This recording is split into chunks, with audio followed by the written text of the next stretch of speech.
এদিকে আছে, অনেকে আছে, আপনারা আশা নামে চিনেন অনেকে। তো সদস্য অ্যাডভোকেট আবুল কালাম,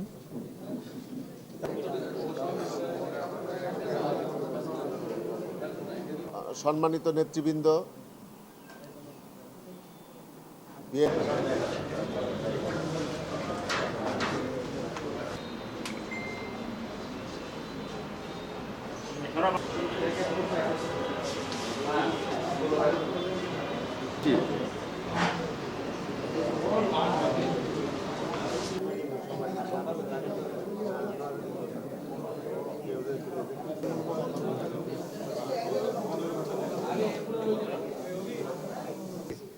ফ্যাসিস্ট সরকারের অধীনে আমরা যে এইভাবে আমরা সন্ত্রাসের এবং শিকার হয়েছি, হত্যা মামলা গুম খুনের সকলেই আমরা এখানে উপস্থিত আছি।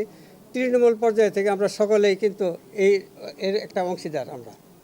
তা আজকে আমাদের বুঝতে হবে যে আমাদের এই যে 17 বছরে যে আমাদের এই দলটিকে আমরা প্রতিপালন বা নিজেদের অংশগ্রহণের মাধ্যমে আমরা নিজেদেরকে অস্তিত্ব রক্ষা করেছি।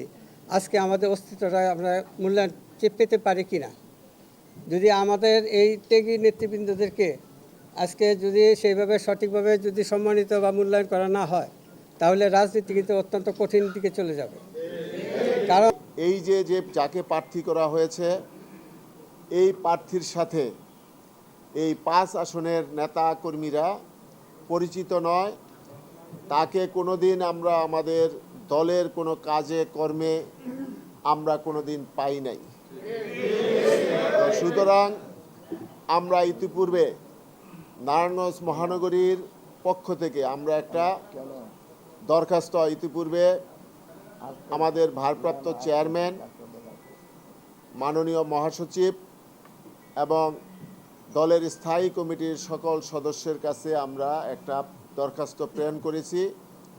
সেই দরখাস্তটা হলো যে এই আসনের যে প্রাথমিক তালিকায় যাকে প্রার্থী করা হয়েছে তাকে পরিবর্তন করে নারায়ণগঞ্জ মহানগরী তথা 5 আসনে নারায়ণগঞ্জের পরীক্ষিত নেতাকর্মী বিএনপির সমর্থকদের মধ্যে একজন ভালো, যাকে ইচ্ছা তাকে মনোনয়ন দেওয়া হোক। যাকে মনোনয়ন দেওয়া হয়েছে সে তার সম্পর্কে ইতিপূর্বে আমরা যতটুকু জেনেছি সে কোনো সময় বিএনপি করে নাই এবং উপরন্ত গত 15 বছর উনি এই গত ফ্যাসিস্ট সরকারের আমলে ব্যবসায়িক সুবিধা নিয়েছে, ব্যাংকের মালিকানা নিয়েছে, তারপরে বিভিন্ন নির্বাচনী জনসভায় অংশগ্রহণ করেছে, বিভিন্ন রাজনৈতিক সরকারি দলের বিভিন্ন কার্যক্রমে সে অংশগ্রহণ করেছে।